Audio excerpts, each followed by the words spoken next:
A gracious good morning, Emerald Universe. This is our recap uh, early on a Sunday morning. One of our teams validated a little bit late this time, had some issues we were going back and forth on. So the recap is done a little bit later. You'll probably be watching it on Monday as I get it posted and put on Halo. Also, as this is a recap for Decision2, so now we're into it. We're getting into it. And I encourage you to watch the announcements a lot more frequently because I'm going to give a lot more specific guidance to each team, and then I have to repeat it in announcements. I'll try to also put it under discussion questions.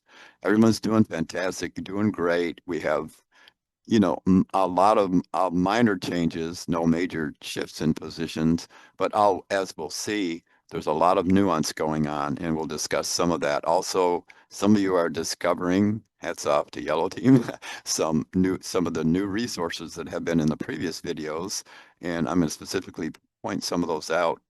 Again, I've been repeating it in the discussions, but we're all working adults. We all have a lot, kids, sometimes grandkids are on active duty, so we're really busy, so we don't have time to watch videos all day long, but we should know where the resources are. For instance, under topic 2, under the resources on the right side are your cheat sheets. And one team just recently just discovered that. That's been in several videos, but now that's Decision2, I'm showing you more of these in more details because you're really getting into the swing of what's going on especially on the competitor and the customer side. Let's share the screen. So just to start, before we get into results here, this is what I'm talking about in terms of we're learning and finding more and more where the resources are, even though it's been in previous videos. Now we're heading into decision 3. We're getting into the apex, couple more decisions after that, and we wrap up. So this is really getting into the thick of it. Any of these 3 teams can win the sim because of where we're at. We'll see in the standings and the differences in terms of the key indicators. But this is Halo Learn, and we know how to look for our resources on the left side where we go into class resources here, right below my picture, and how we get on the sim, etc. But also remember on the right side, there are a lot of these things that say required. Well, okay, what's really required is on the Harvard side, on the sim side, but there are some great resources like right here on your pre-reading under topic 2. This is topic 2, and you look up on the right. And I was just discussing this with one of the teams back and forth because they said, "Oh wow, I just saw in a video you said we do this on Harvard." I said, "Well, we could do it either place. We have, this has evolved in the last year in terms of more and more resources within Halo. In fact, in the past, Harvard wasn't even on Halo. It was a whole different way we had to get onto this. It wasn't even within the LMS. So here we have the pre-reading for students of the resources, where we've got the cheat sheet, the glossary, and the pre-reading, the strategies there. This gives what your customer groups want. It's like, what do low cost and eco, the 2 slaughterhouses we always have in every universe, what do they really want? Where do you set the sliders? And that's even in the glossary. Yes, it's in the cheat sheets for sure. Well, we can click on them right here. They're now in here where you can actually see them on Halo. In the past, you had to go to the Mega on Harvard. So this now shows 2 options. Yes, you can go to the sim, go to documents on that upper right side of the interface at Harvard, and you'll see in the student dashboard, you'll see it's called other resources, and there you have these same cheat sheets and glossaries and all that. Do not ignore the glossary, because I've been answering a whole bunch of questions where people get all confused about consumption. They're like, wait a minute, consumption, that means you're using more gas, and it's a gas guzzler, and we got to have a ton of consumption that we add on an image. Like, no, no, no, no, no. It's the opposite. Consumption is when you do spend a lot more money on consumption, that means you're getting better gas mileage, and Image couldn't care less about that. And consumption is really, really expensive. I mean, I shouldn't say they couldn't care less, but I'm not talking like a 1 level versus 9 level, but 3, 4 kind of thing versus 3, 5 or whatever. These are fine corrections we have to make on the sliders. And if you just look at under glossary, under consumption, and one of the teammates, one of my validators, I won't say who, said, oh my gosh, this actually gave the formula for how what the customers want within image versus what consumption really is. It's like, yeah, the glossary is important. And the cheat sheet also shows you that. It'll show set the sliders here, even for customer groups. So in the real world, strategy comes down to several things. And what you're going to see in these glossaries, and this is a strategy class. So what strategy can be, analysis and synthesis. We look at what we're doing, we examine the data, we do our quants, and we make a determination of where we should be. That's one way to do strategy. That's learning and that's study and that's big data and everything we're doing in terms of formulating our strategy in our meetings. But the other way is experience, which frankly is trial and error. That's practice, the practical side of it, which means you got ground school, you studying everything you could do with this plane, and then you got flight school. We're in the flight, we're in the cockpit, we're making the changes. And the difference between those is that experience and the practical side of this, flying the sim, is ready, fire, aim. It's trial and error. And that's the way humans learn. It's not a way machines learn until you get into deep reinforcement learning. And then, yes, they have regret and remorse that are actually affect built into the computer, which is programmed, but mental in the computer because they're like, oh no, I made a mistake with all the big data I did. I ran a million trials of these chess moves and I found out, oh, ouch, ouch, ouch, where's the pain points? What hurt? What did I do wrong? Well, yeah, that when you look and you say, oh man, we crashed and burned on that, it's like, that's great. This is the trial and the ready fire. But then you want to get to, in your real business situations, more ready aim fire. You got to say, okay, we know what we're doing. Let's look at this. Let's try it. Leading and lagging indicate. That is the essence of strategy. It's how do you balance the triangle of research, resources, training, and learning. And the best way to learn is to teach. There is no question that as you do your research, do your homework, have experience and get experience, and you're teaching, you're learning. Because I'll tell you, I've been, even as the CEO of a multi-billion-dollar company way back in ancient times, I was teaching even then. And if you ever get into a position that where you're a CFO or you're in a C-suite and you're running your own company, whatever you're doing, don't forget that you're a teacher because that's where the learning comes from. And teaching our customers is learning from our customers because we have to study them and then we have to study our customers' customers. That's why these cheat sheets show you so much more about the competition and the customers because that's real life. When you're flying that plane, let's say you're a sales trainer and you got increased revenues, but the EBIT is going down south. Well, you have to teach how to do that to your newly coming up sales forces. And the main message you have to tell them is that all this study of funnels and of growth and of increasing revenue by getting greater volume of sales and all this good stuff, churn will kill you if you don't have the quality, if you don't have the right settings, if you don't have what your customers and their customers want. In this case, maybe your customers are the dealer network and their customers are the hit the ground because you're the manufacturer. And that works in the software industry too with the supply chain.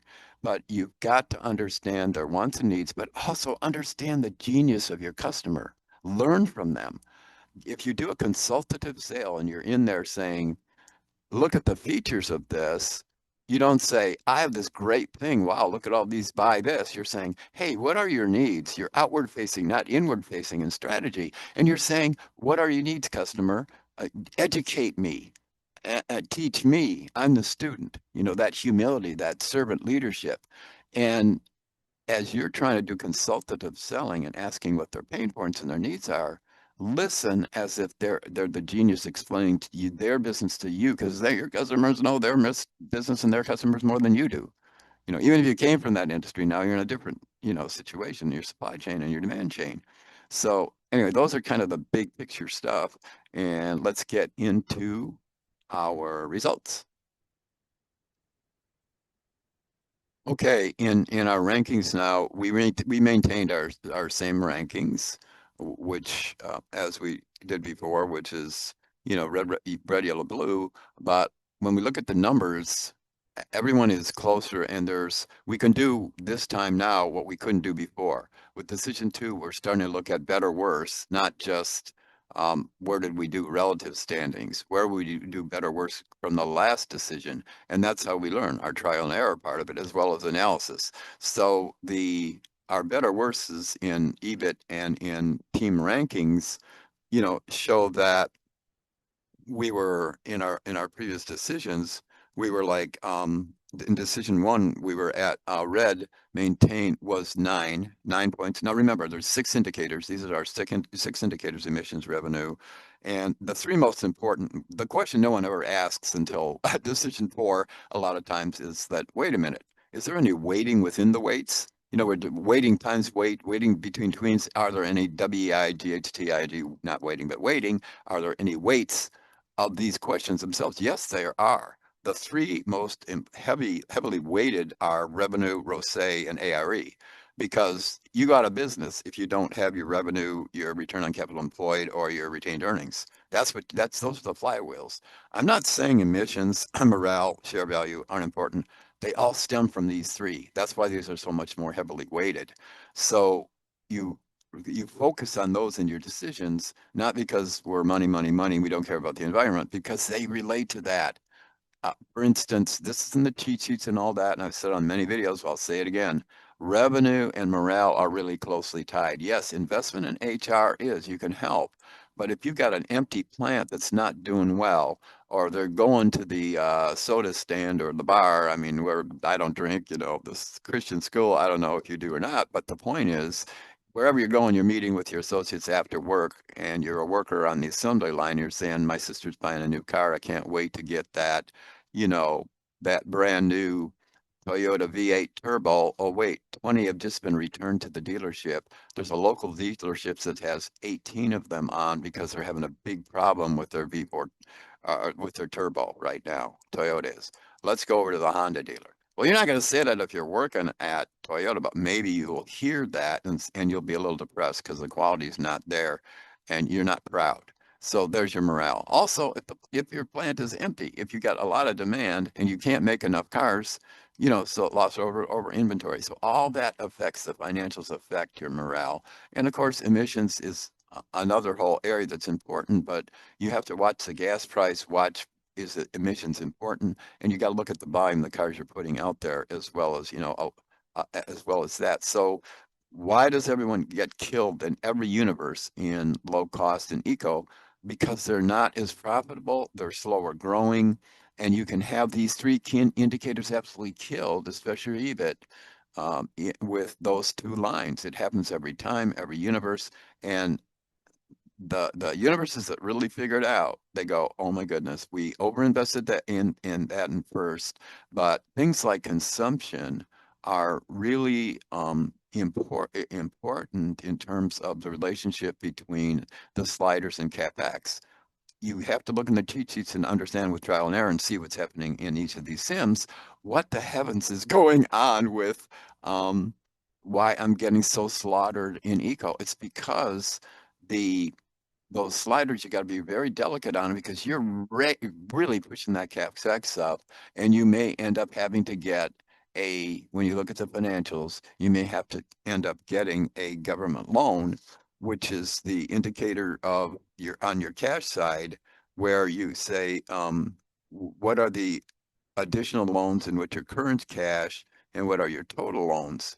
And when you end up having that 999 number, which no one has, you've been managing your cash fantastically in this universe. Sometimes we have 5 teams, 6 teams, 7, 8 teams. Even with 3, there's always almost one that destroys their cash. None of the 3 teams have done that. Congratulations, hats off, big time, because that management of cash flow means you're watching your capex carefully. Now, in some cases, it's too carefully. We needed to invest more in production. We didn't, so we're having that gap between lost orders and inventory, and we're building inventory. So it is a balancing act, but, it's, again, we can go and then hit 0 by decision 5, up and down, which is trial and error, or we can go, here's what's going. This will even it out. We've studied more what's going on with the competitors and customers. We got share here. Let's back off on these lines and really push this lines. That's a great thing you're doing. Let's flip to the disappointing thing. The disappointing thing is in family and image, where usually all the teams are rocking and rolling. we've been having some problems in both family and image and even with our leadership. So we'll take a look at that. So again, now these rankings that have changed, it's been, it was 9, 17, 10, and it's 9, 16, 11. So the red held their place. They made good decisions, see the number ones and number twos. Yellow, that is at 11, they were at 10, so they got a little bit worse, even though they're maintained number two. They got stolen a point from blue team. Did great because even though they're at, the worst is 18, the best is 6. So being at 17 like last time, they were almost dead last. They've improved that. Blue has improved. And where you look at the improvements, look at the three major, and I'm saying again, this is revealing another cheat, which we might have not have known, which these three are the most heavily weighted. So don't not look at the others, but when you're making your decisions, look at your revenue and look at look at yellow's revenue versus red's revenue. It goes 1, 2, 3 in the reverse orders. Now you can go 1, 2, 3 across the right when you look at Rosé. It's like 3, 2, 1 and 1, 2, 3. What? How can that happen? This is why we're really close, even though the bottom lines look different because you add the other factors in. But when you have a 1, 2, 3 and a 3, 2, 1 in revenue versus Rosé, what that's saying, and not ARE, is 1, 3, 2, which is more compatible. But when you have a 3, 2, 1 and 1, 2, 3 like that, it's saying, wow, there's some imbalances between bringing in a lot of revenue and employing them with the production side of it so that we're profitable and get to ARE. Now, don't get the idea that any universe starts out and has rock and roll, Rosé, and ARE. Very rarely by Decision2, there's a little increase. This is a turnaround. It's a crash and burn. The whole universe, you inherited a rotten, fallen apart Sam's Club, just like Walmart, and they blew it. Walmart didn't win. They lost. They're shutting down Sam's Clubs right and left. They couldn't turn it around. Well, don't feel bad if you're crashing and burning because you don't have a better worse from Decision1. You could have done that, but I don't. I say to do that's a waste of time. If you look at the past too much and you look at the what happened with sorry, I took a break there. I was getting a warning on a Zoom meeting. Anyway, back to sorry, there's a glap and a jump there. But anyway, what I'm saying was look at the differences where it goes 1, 2, 1, 3, 2, 2, and 2, 1, 3 in terms of those three indicators in these three middle things, because you've got a 3 in revenue for our leader with red, and we've got a 1 and 2 with blue. Blue and 1 are knocking it out in revenue. And we've got some issues in terms of what happened with red in terms of their marketing in some of these lines. And we'll see more details on that. But these are good indicators, these three, even though they're just standings, they tie together closely with the weightings of what's important in terms of how your decisions are made and the sliders and the CapEx because when you increase one of those sliders, you're not just doing the P&L, you're also doing the balance sheet because you're affecting your assets and where you're putting your assets, and that's return on assets, which is, Rosé is a fancy word. This is European based, so we do ROI, return on investment, return on assets. Return on capital employed is the next step down, which is French. Rosé is something we're now looking at more in the U.S., but we haven't started yet on RONAE, RONAE, which is big in Europe, and we sometimes lag in the U.S. Our finance and accounting lag it. We lagged CapEx. It's like there were 1,000 ATM machines in Europe before we had the first one in the United States. So sometimes we're bringing in number two, and that's true in the financial and economic world, even though we're giants here in the U.S. RONAE is return on net assets employed, and that's even a step below Rosé. And these are just important measures to look at your breathing and your heartbeat of your company. Let's jump into our EBIT standings. Okay, I'm gonna speed this up. We did a lot on strategy more, and we're gonna cover these more briefly. with what's happened for decision 3. What do we need to do for decision 3? And there's a video on that before decision 3, just like these recaps that show you a lot of details of what's different about decision 3. But as I mentioned, one of the most important things is the better, worse. And we're saying, what are the results of the previous from the last decision in our own case, as well as in our universe, as well as in our customers and competitors? Boom, you got it then. That's 10 minutes of the meeting. And what I do just with each team, it's a lot of work to go through these all the details of the financials, but what you basically do is you draw a little box to extend or to, I don't know, de-extend. I don't know if I can work with my camera to where you can actually see the way I do this. I should drop a graphic in here over the way, so I'm not doing this sort of Mickey Mouse, but you can see I do draw the previous decisions, and I keep doing this 1, 2, 3, 4. How does 1 versus 2 versus 3? Because the grading is not about where did you end up and the points you get, your 90 points or whatever, based on each of those decisions additively and peer reviews and all that. It's also what changes did you make, and in the end, especially heavily weighted, explain what you either did change and did well or should have changed and didn't, and what you've learned. And it's also from the trial and error. We made these mistakes and we learned by trial and error, but we also did this analysis and figured out, oh my goodness, that's in the cheat sheet. We should have looked at that slider that way. But anyway, so you look at, just briefly look at red. Red was, I think it's showing they were deeper into the low cost bucket, and they improved. They made some decisions to help low cost be a little bit better. Yellow's actually the same. Blue also did better. Their D1 box goes down here. They were much lower in decision 1, so decision 2, they have stopped some of the bleeding, but this is still destroying us, in low cost. We've been better off to back off on that line and be more conservative, but we also had inventory to deal with. So, I mean, there's a lot of complexities. I'm not going to get into one team versus the other, or I'll be giving too much away. But this now, red actually did worse. Family was a shocker. Everybody did really well, and we made some decisions and investments in family that did worse, with the exception of yellow. Yellow did better. Their little black box goes up here, and yellow made some better decisions. So we'll look at some of their decisions in our just photographic part of this, which we'll just blast through because this is going long. But you'll see that red and blue both dropped in EBITDA or in EBIT because of decisions they made in family. So you got to relook at that. Eco is not not a lot different, except for you'll see yellow had decision 1 was blocked out here. So yellow had more, just like blue did a little better, but still crashed and burned. Yellow still crashed and burned here, but even worse. You'll see there were some, which is really common for eco. But what's not common is by this time, everybody is kind of like blue, is in the positive on image. So the shocker is we we really made some major in even in blue. Blue was, all three of us made some major gaps in image, and we'll see that in lost order or inventory. This in image this is our key line by decision 2 and 3.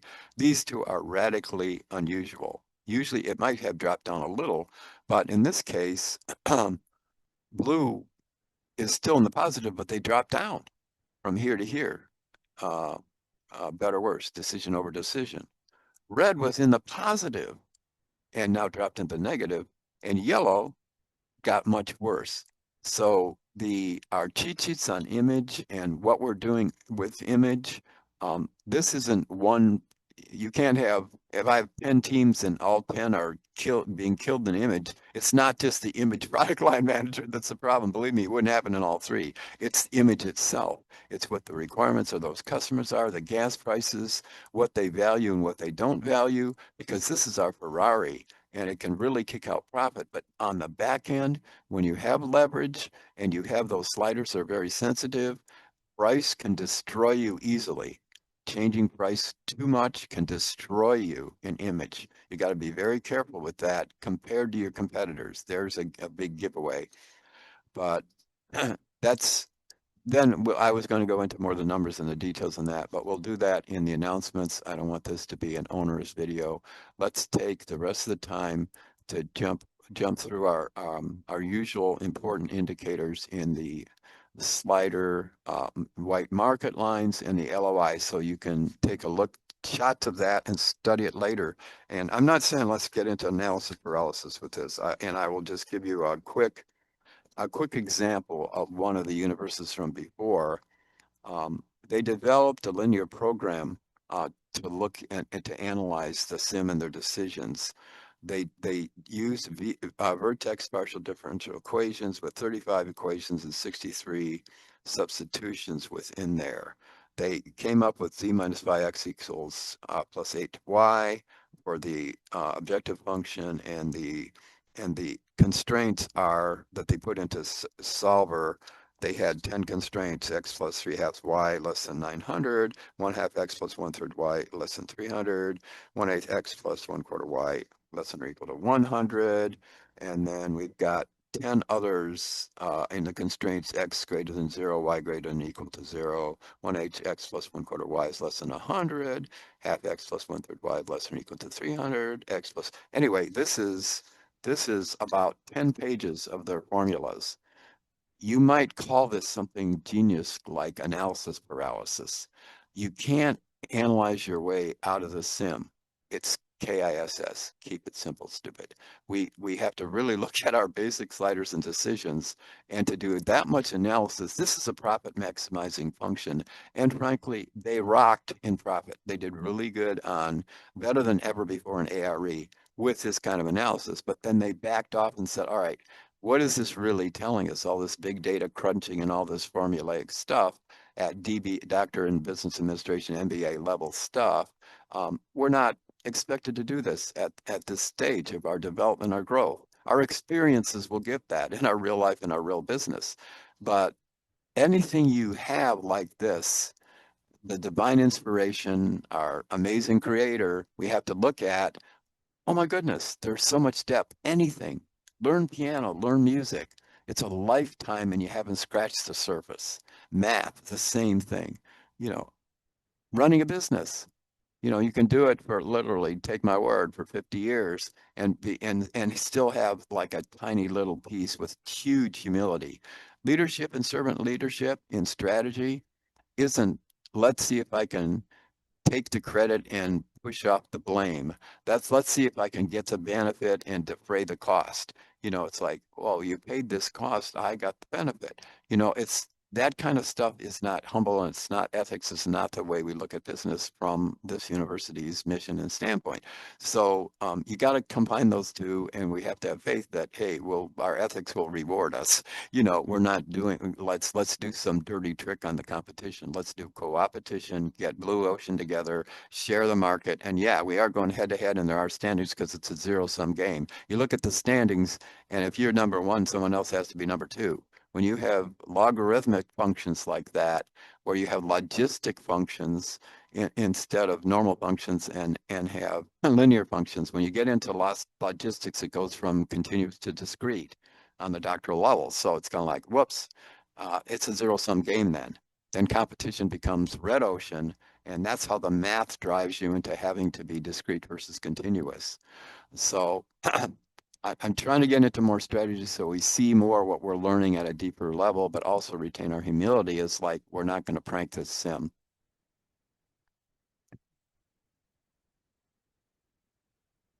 Here's lost orders over inventory and low cost. Look at red and yellow and that zero line. Congratulations, hats off, you're doing great. Blue, you're headed in the right direction. You're getting up towards zero. You still have a lot of lost orders. Yellow has some lost orders. Red has some building of inventory. Why is blue getting absolutely destroyed here? Because they're spending money on trying to market low low cost line, and their production is absolutely destroying them. Are getting all these orders and they can't fulfill them because they're not producing them. That's just a major reason. You look at the EBIT chart and see why blue is so low. I'm taking too much time by explaining these, and you're going to get this by just look at the zero line of these, and I won't have to keep going through this time after time. But they just match EBIT perfectly, and these are what we have to do with our investments in our sliders in terms of the supply side. Remember, the top is too much inventory, the bottom is lost orders because we're getting those orders, but we're losing them because we can't produce them. So we want to be close to that zero line by the end of the sim. That's low cost. This is family. Zero line is right here, across here. A lot of us have inventory problems, but look at blue. Look what blue did here towards in family, okay? And all three of us are, red got into trouble in family, and look what happened with their building of the inventory from last time, that. And the EBIT got in trouble. Yellow, was a little bit worse, not totally worse, but where's the zero line? Their trend is right, but zero's down here, right? And blue actually did well in family, right? Well, yeah, well, what happened? Look at the zero line here. They weren't that far off before. So family is something that blue could really look at and say, there's something we're doing good and we can do a lot better. Eco, the slaughterhouse, what's happening in eco? Zero is down here, okay? We've got everybody absolutely destroyed. Yellow destroyed with lost orders, and blue and red way up here in inventory. So again, our matching that supply and demand in eco is very difficult, and the fact that profit's hard there, and it's going to be a fast grower in the next three decisions, but you've got to really hit those customer demands right in eco. Look at the cheat sheets. Image, our biggest disappointment, had a really, I mean, blue did a little bit less well, but they did well. They're the only positive strong one this time. And, yellow managed to kind of, I don't know, yellow is less not profitable, but still in trouble, and so is red, and it's something that should be rocking and rolling like image. And we have opposite problems. We have a huge production problem with lost orders. In yellow, we have an inventory build problem. A little more marketing, better customer match, a little great customer match, great marketing, but you're losing all those orders because the production's wrong. Good job, blue. Great job, blue. Okay. So blue, there you could look at family and image and say, you know what? Wow, we can win this sim. Let's really fix our bleeding in the other two. And man, we're rocking and rolling the other. We did better than the other teams anywhere. So do not count blue out. Please don't make that mistake as you're looking at it. Okay, let's get into our final phase of this with just some screenshots of the market lines, and I'll try to keep my mouth shut. I will try. Low cost red and family red and eco-friendly red and image red.